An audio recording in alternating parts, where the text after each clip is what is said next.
కొంతమంది పేపర్లో వేశారు. అంత నటించాల్సిన అవసరం నాకేముంది చెప్పండి. చాలా బాధగా ఉందండి.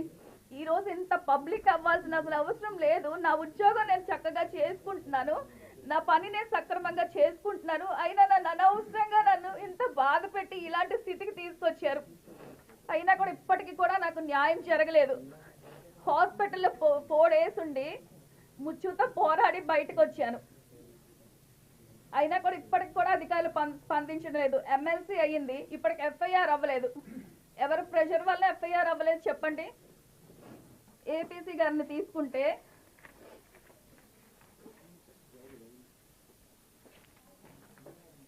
దీని అంతటికీ కారణం ఏపీసీ గారేనండి. ఎమ్మెల్యే గారు ఏదో చెప్పారు, చెప్తే అతను చేయాల్సిన పని ఏంటి? వెంటనే స్కూల్కి రావాలా, వచ్చి దీనిలో వాస్తవం ఎంత తెలుసుకోవాలి. ఈ ఏపీసీ గారు స్కూల్ అకాడమిక్ ఇయర్ క్లోజింగ్ అయినప్పుడు 22nd నా స్కూల్కి వచ్చారు. వచ్చి అతను చేసిన విజిట్ ఫొటోస్ ఇవి. ఆ రోజు చెప్పారు, పొందూరు కేజీబీ పైన ఎలాంటి కంప్లైంట్స్ లేవు, మీ ప్రిన్సిపల్ మేడం చాలా చక్కగా పనిచేస్తున్నారని చెప్పి పిల్లలందరికీ చెప్పిన అతను తర్వాత అకాడమిక్ ఇయర్ స్టార్ట్ అయిపోయిన తర్వాత ఎందుకు నా పైన ఇన్ని కంప్లైంట్స్ వచ్చాయని